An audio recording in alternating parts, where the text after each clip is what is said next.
Telangana DGP Shivadhar Reddy ఎదుట 37 మంది మావోయిస్టులు లొంగిపోయారు. లొంగిపోయిన వారిలో ముగ్గురు రాష్ట్ర కమిటీ సభ్యులు Koyyala Sambaiah alias Azad, Narayana alias Ramesh, Somad alias Erra ఉన్నట్లు డీజీపీ వెల్లడించారు. మిగతా 34 మంది మావోయిస్టులంతా ఛత్తీస్గఢ్కు చెందిన వారిగా గుర్తించారు. ఇక లొంగిపోయిన వారిలో ముగ్గురు డివిజనల్ కమిటీ సభ్యులు, 9 మంది ప్రాంతీయ కమిటీ సభ్యులు, 22 మంది దళ సభ్యులు ఉన్నట్లు చెప్పారు.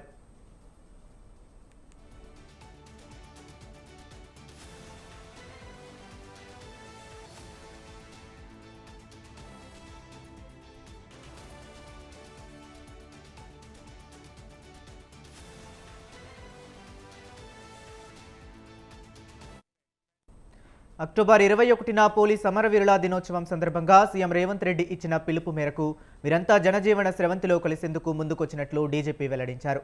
లొంగిపోయిన వారంతా తమ ఆయుధాలను కూడా అప్పగించినట్లు తెలిపారు. 37 మందికి తక్షణ సాయం కింద ఒక్కొక్కరికి 25,000 అందజేశారు.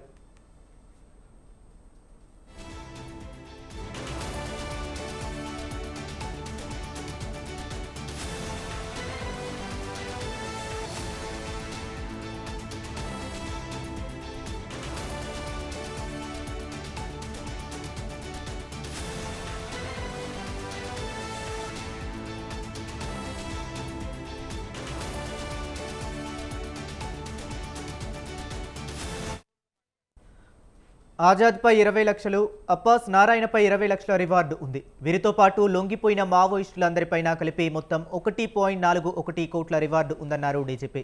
ఆ మొత్తాన్ని వారికి అందజేస్తామని చెప్పారు. తెలంగాణకు చెందిన వారికి ప్రభుత్వం ఇస్తున్న పునరావాస ప్యాకేజీ అందిస్తామన్నారు. మిగతా వాళ్లు కూడా తొందరగా లొంగిపోవాలని సూచించారు.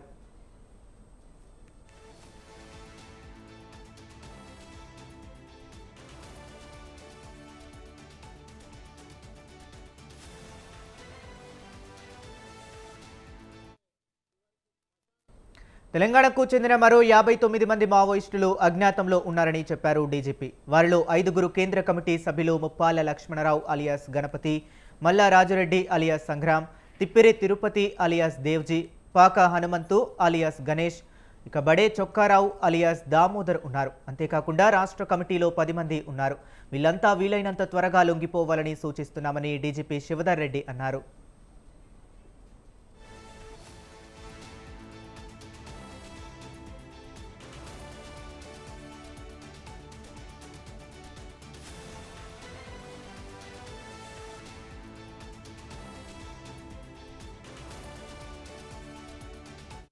పార్టీ నుంచి అజ్ఞాతంలో ఉన్నటువంటి 37 మంది సిపిఐ మావోయిస్టు పార్టీకి చెందినటువంటి వాళ్ళు పార్టీ నుంచి బయటకు వచ్చి ప్రభుత్వం ముందర ఆత్మసమర్పణ చేసుకున్నారు. ఈ 37 మందిలో 3 రాష్ట్ర కమిటీ హోదా ఉన్న వాళ్ళు, అందులో 2 తెలుగు వాళ్ళు, మిగిలిన వాళ్ళందరూ కూడా ఛత్తీస్గఢ్ రాష్ట్రానికి చెందిన వాళ్ళు. ఇందులో ఖమ్మం డివిజనల్ కమిటీకి చెందినటువంటి 7 ఇవాళ వాళ్ళు రావడమే కాకుండా వాళ్ళతో పాటుగా 8 తుపాకులను కూడా ఆయుధాలను కూడా తీసుకొచ్చారు. అందులో ఒక AK-47, 2 SLRలు, 4.303 తుపాకులు, మరియు ఒక G3 తుపాకి కూడా ఉంది. ప్లస్ ఈ మిగతా డిఫరెంట్ క్యాలిబర్స్ చెందినటువంటి వివిధ క్యాలిబర్లకు చెందినటువంటి 346 తూటాలు కూడా ఉన్నాయి. ఇప్పుడు బయటకు వచ్చినటువంటి నాయకుల్లో తెలంగాణ రాష్ట్ర కమిటీలో పనిచేస్తున్నటువంటి కొయ్యల సాంబయ్య అలియాస్ ఆజాద్, ఈయన 31 సంవత్సరాలుగా అజ్ఞాతంలో ఉన్నాడు. ఇతను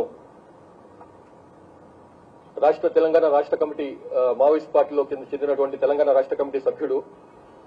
భద్రాచలం, కొత్తగూడెం, అల్లూరు సీతారామరాజు జిల్లా అంటే 2 రాష్ట్రాల చెందిలో ఉన్నటువంటి డివిజనల్ కమిటీకి ఈయన కార్యదర్శి. ఇతంది ములుగు జిల్లా గోవిందరావుపేట మండలం మొద్దులగూడెం గ్రామం. అట్లానే అప్పాసి నారాయణ ఎలియాస్ రమేష్, ఈయన 32 సంవత్సరాలుగా అజ్ఞాతంలో ఉన్నాడు. ఆయన కూడా తెలంగాణ రాష్ట్ర కమిటీ సభ్యుని హోదా ఉంది. ఇతను సాంకేతిక విభాగం టెక్నికల్ డిపార్ట్మెంట్ లో సభ్యుడుగా ఇన్ఛార్జ్ గా ఉన్నాడు. ఇతనిది రామగుండం, పెద్దపల్లి జిల్లా. 2 తెలుగు వాళ్ళు, మిగతా వాళ్ళందరూ కూడా ఛత్తీస్గఢ్ రాష్ట్రానికి చెందిన వాళ్ళు. ఇందులో ఇంకొక రాష్ట్ర కమిటీకి చెందినటువంటి నాయకుడు ముత్సాకి సోమ్దా ఎలియాస్ ఎర్రా, ఇతను జగర్గుండా పోలీస్ స్టేషన్ సుక్మా జిల్లా ఛత్తీస్గఢ్ రాష్ట్రానికి చెందినవాడు. ఇతను దండకారణ్య స్పెషల్ జోనల్ కమిటీకి చెందినటువంటి స్టేట్ కమిటీ మెంబరు. అట్లాగే అంతేకాకుండా దక్షిణ బస్తర్ డివిజనల్ కమిటీకి చెందిన సెక్రటరీగా కూడా పనిచేస్తున్నాడు ఈయన. మొత్తం ఈ మిగతా 34 మందిలో ఛత్తీస్గఢ్ రాష్ట్రానికి చెందినటువంటి నూపో గంగా ఎలియాస్ నీలేష్ ఈయన ఏరియా కమిటీ సభ్యుడు. మడవి సుక్క ఈమె బండి ప్రకాష్ ప్రొడక్షన్ టీం సభ్యుడు ఈయన. కర్ణం మోటు ఖమ్మం డివిజనల్ కమిటీకి చెందిన ఆయన. ఇట్లా మొత్తం 34 మంది ఉన్నారు. పేర్లు చదవమని చదువుతాను, మీకు ఆల్రెడీ మీకు ఇచ్చిండ్రు కాబట్టి పేర్లు చదువు అవసరం లేదనుకుంటున్నాను. ఇక్కడ ఉంది.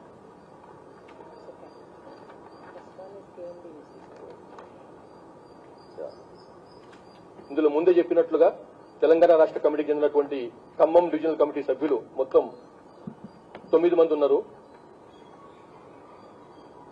వీళ్ళు 8 తుపాకులను మన పోలీసులకు అప్పగించారు అలాంగ్ విత్ 346 అమ్యునిషన్. అట్లాగే దక్షిణ Bastar divisional committee DBC Dandakaranya special zonal కమిటీకి చెందినటువంటి వాళ్ళు ఒక 22 మంది ఉన్నారు.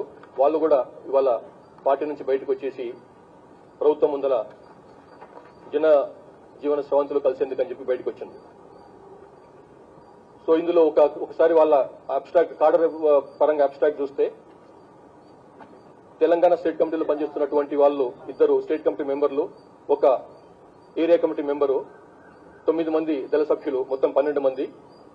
సౌత్ బస్తర్ దక్షిణ బస్తర్ చెందినటువంటి వాళ్ళలో ఒక state committee member, 2 divisional committee మెంబర్లు, 7 ఏరియా కమిటీ మెంబర్లు, 13 మంది పార్టీ మెంబర్లు ఆబ్లిక్ దళ సభ్యులు, మొత్తం 23 మంది.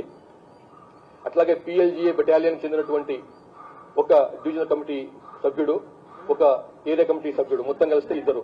సో టోటల్ గా ఈ రకంగా 3 స్టేట్ కమిటీ మెంబర్లు ఇవాళ వచ్చిన వాళ్ళు, 3 డివిజనల్ కమిటీ మెంబర్లు, 9 ఏరియా కమిటీ మెంబర్లు, 9 మంది, 22 మంది పార్టీ మెంబర్లు లేకపోతే దళ సభ్యులు, మొత్తం 37 మంది అన్నమాట. మనము అక్టోబర్ 21 నాడు పోలీస్ అమరవీరుల దినం సందర్భంగా గౌరవ ముఖ్యమంత్రి తెలంగాణ ముఖ్యమంత్రి శ్రీ రేవంత్ రెడ్డి గారు ఇచ్చినటువంటి పిలుపు మేరకు వీళ్ళు బయటకు వచ్చినారు. ఇంతకుముందు మీకు తెలుసు కొంతమంది నాయకత్వం స్థాయిలో ఉన్న వాళ్ళు కానీ చంద్రన్న లాంటి వాళ్ళు కూడా బయటకు వచ్చి ప్రభుత్వం ముందుకు వచ్చి జనజీవనంతో కలిసిపోయిన వాళ్ళు. అట్లాగే వీరిలో ఒకటి పార్టీ పరంగా ఉన్నటువంటి విభేదాలు, సిద్ధాంత పరంగా ఉన్నటువంటి విభేదాలు, భద్రతా దళాల యొక్క నిరంతరమైనటువంటి ఒత్తిడి, ఇట్లా ఈ కారణాల వలన ప్లస్ కొంతమందికి ఆరోగ్యపరమైన సమస్యలు, ఈ కారణాల వలన వాళ్ళు బయటకు వచ్చి ప్రభుత్వం ముందు లొంగిపోయినరు. అందుకోసం చెప్పి వారిని మనస్ఫూర్తిగా అభినందిస్తున్నాం.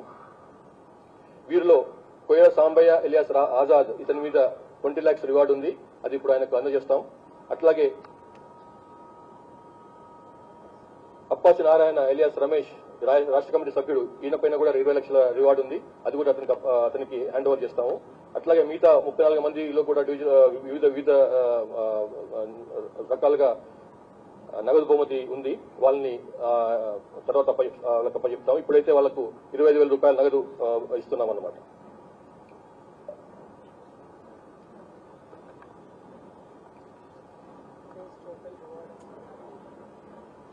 వీళ్ళందరిపైన ఇచ్చేస్తున్నటువంటి రివార్డ్ అమౌంట్, ఈ రోజు ఇస్తున్నటువంటి రివార్డ్ అమౌంట్ 1,41,05,000 రూపాయలు ఉంది. అది డిమాండ్ డ్రాఫ్ట్ రూపంలో వాళ్ళకి అందజేయబడుతుంది. అట్లాగే తెలంగాణకు చెందినటువంటి మావోయిస్టులకు తెలంగాణ ప్రభుత్వం అమలు చేస్తున్నటువంటి పునరావాస పథకానికి అనుగుణంగా వాళ్లకు జనజీవన స్రవంతిలో కలిసినప్పుడు లభించేటువంటి ప్రయోజనాలు కూడా వారికి అందజేస్తాం. తర్వాత లాస్ట్ 10 నెలల నుంచి 11 months నుంచి ఇప్పటికీ 465 మంది, 465 మంది అజ్ఞాతంగా ఉన్నటువంటి కాడర్స్ మన తెలంగాణ ప్రభుత్వం ముందుకు వచ్చి పార్టీని వదిలిపెట్టి తెలంగాణ ప్రభుత్వం ముందుకు వచ్చినారు. వీరిలో మీకు ఆల్రెడీ తెలుసు, 2 కేంద్ర కమిటీ సభ్యులు ఉన్నారు, 11 మంది రాష్ట్ర కమిటీ సభ్యులు ఉన్నారు, 2 డివిజనల్ కమిటీ సభ్యులు ఉన్నారు, 11 మంది డివిజనల్ కమిటీ 2 డివిజనల్ కమిటీ కార్యదర్శులు ఉన్నారు, 11 మంది డివిజనల్ కమిటీ సభ్యులు ఉన్నారు, 44 మంది ఏరియా కమిటీ సభ్యులు, ప్లస్ మిగతా కాడర్స్ మొత్తం కలిసి శాంతియుత జీవితాన్ని ఎన్నుకొని ఆయుధాలను విసర్జించి బయటకు వచ్చినారు. ఇది మావోయిస్టుల ఉన్నటువంటి తెలంగాణ ప్రభుత్వం అవలంబిస్తున్నటువంటి విధానానికి ఒక విజయంగా మేము భావిస్తున్నాము. ఇంకా తెలంగాణ రాష్ట్రానికి చెందినటువంటి వాళ్ళు 59 మంది అజ్ఞాతంలో ఉన్నారు. అందులో 5 సెంట్రల్ కమిటీ మెంబర్లు ఉన్నారు. వారు ముప్పాళ్ల లక్ష్మణరావు ఎలియాస్ గణపతి, మల్ల రాజిరెడ్డి ఎలియాస్ సంగ్రామ్, తిప్పిరి తిరుపతి ఎలియాస్ దేవ్జీ, పాక హనుమంతు ఎలియాస్ గణేష్, బడే చొక్కారావు ఎలియాస్ దామోదర్. వీళ్ళు ఇంకా సెంట్రల్ కమిటీ సభ్యులు మొత్తం 9 మంది ఇంకా ఉన్నారు. మొత్తం సిపిఐ మావోయిస్టులు, అందులో 5 ఈ తెలంగాణకు చెందినటువంటి వాళ్ళు. అట్లాగే 10 మంది స్టేట్ కమిటీ మెంబర్ ర్యాంకులో ఉన్నారు. అందులో గీరెడ్డి పవనానందరెడ్డి, ఈయన Dandakaranya special zonal committee member గా ఉన్నాడు, దర్బార్ డివిసి ఇన్ఛార్జ్. అట్లాగే జోడే రత్నాబాయ్ ఎలియాస్ సుజాత, ఈమె డీకేజెడ్సీ మెంబర్ గా ఉంది. ఈమె మాడేరియా డివిసి డివిజనల్ కమిటీ ఇన్ఛార్జ్ గా ఉన్నది. లోకేటి చందర్ ఎలియాస్ పడకల్ స్వామి ఎలియాస్ ప్రభాకర్, ఈయన నిజామాబాద్ జిల్లాకు చెందినటువంటి వాడు. ఇతను DKZC Dandakaranya special zonal committee member గా ఉన్నాడు. వెస్ట్ జోనల్ బ్యూరో సెక్రటరీగా ఉన్నాడు. అట్లాగే వార్తా శేఖర్ ఎలియాస్ మంటూ, ఇతను హైదరాబాద్ చెందినటువంటి ఆయన. ఇతను కూడా స్టేట్ కమిటీ మెంబర్ గా ఉన్నాడు. డీకేజెడ్సీలో కమ్యూనికేషన్ వింగ్ చూస్తున్నాడు. అయితే బడే చొక్కారావు ఎలియాస్ దామోదర్, ఈయన కాల్వపల్లి తాడబాయి మండలం వరంగల్ జిల్లా, పాత వరంగల్ జిల్లా. ఇతను స్టేట్ కమిటీ మెంబర్ గా ఉన్నాడు. అట్లాగే తెలంగాణ స్టేట్ కమిటీ సెక్రటరీగా ఉన్నాడు. ఇన్ఛార్జ్ మిలిటరీ అఫైర్స్ కి ఇన్ఛార్జ్ గా ఉన్నాడు తెలంగాణకు సంబంధించి. అట్లాగే కంకణాల రాజిరెడ్డి ఎలియాస్ వెంకటేష్, ఇతను ఇష్టంపేట గ్రామం, కాల్వ శ్రీరాంపూర్ మండలం. ఇతను స్టేట్ కమిటీ మెంబర్ గా ఉన్నాడు. అట్లాగే ముప్పిడి సాంబయ్య ఎలియాస్ సుదర్శన్, ఇతను తార్లపల్లి గ్రామం, కాజీపేట మండలం, వరంగల్ జిల్లా. ఇతను కూడా స్టేట్ కమిటీ మెంబర్ గా ఉన్నాడు. మేకల మనోజ్ ఎలియాస్ వినోద్, ఇతను చింతకుంట గ్రామం, కతలాపూర్ మండలం, కరీంనగర్ జిల్లా, పాత కరీంనగర్ జిల్లా. ఇతను స్టేట్ కమిటీ మెంబర్ గా ఉన్నాడు. కర్రా వెంకటరెడ్డి, ఇతను కోరుకొండపల్లి విలేజ్, కేసముద్ర మండలం, మహబూబాద్ జిల్లా. ఇతను కూడా స్టేట్ కమిటీ మెంబర్ స్థాయిలో ఉన్నాడు. అట్లాగే గంకిడి సత్యనారాయణ రెడ్డి ఎలియాస్ విజయ్, ఇతను సబితం గ్రామం, పెద్దపల్లి మండలం, పెద్దపల్లి జిల్లా. ఇతను కూడా స్టేట్ కమిటీ మెంబర్ గా ఉన్నాడు. ఈ 10 మందిని కూడా ఇంత త్వరగా బయటకు వస్తే అంత మంచిదని చెప్పి మేము కోరుతున్నాము. మిగతా 5 సెంట్రల్ కమిటీ సభ్యులతో పాటుగా. ఇంతకుముందే రీటరేట్ చేస్తున్నాం. ఇంతకుముందు ఇచ్చినటువంటి పిలుపును మేము పాత సీఎం గారు, ఆనరబుల్ సీఎం గారు చెప్పారు. అట్లా మేము కూడా లాస్ట్ మీటింగ్ లో కూడా చెప్పినాము, బయటికి రాండి, మీకు ఎట్లాంటి ప్రాబ్లం ఉండదు, మీకు ఇట్లాంటి సమస్యలు ఉండవు, మీరు ఏ రకంగా బయటకు వస్తారన్నది మీ ఇష్టం. ప్రెస్ మిత్రుల ద్వారా వస్తారా, మీడియా ద్వారా బయటకు వస్తారా, రెవెన్యూ వాళ్ళ ద్వారా బయటకు వస్తారా, ప్రభుత్వ ఉద్యోగుల ద్వారా బయటకు వస్తారా, లేకపోతే పొలిటికల్ మీకు తెలిసినటువంటి పొలిటికల్ నాయకుల ద్వారా, రాజకీయ నాయకుల ద్వారా బయటకు వస్తారా, ఏ రకంగా బయటకు వస్తారన్నది టోటల్ గా మీ ఇష్టం. మీరు బయటికి రాండి, మీకు ఎట్లాంటి సమస్యలు లేవు. అదే ఇప్పుడున్నట్లాంటి పరిస్థితులలో కామ్రేడ్ మా స్టేట్ కమిటీకి ఉన్నట్లాంటి కామ్రేడ్స్ ఇప్పుడున్న పరిస్థితిని ఆలోచించి ఇటు గవర్నమెంట్ కావచ్చు, ఇటు డిపార్ట్మెంట్ కావచ్చు, జనజీవన సరళిలో కలిసి పనిచేయాలని చెప్పి పిలుపునిస్తున్నది. ఆ పిలుపుకు అనుగుణంగా వస్తే బాగుంటుందని చెప్పి నేను కోరుతున్నాను. మా స్టేట్ కమిటీ ఇన్ఛార్జి ఇప్పుడు దామోదరు, తర్వాత వెంకన్న ఉన్నాడు. వాళ్ళిద్దరూ ఇప్పుడు మా స్టేట్ కమిటీ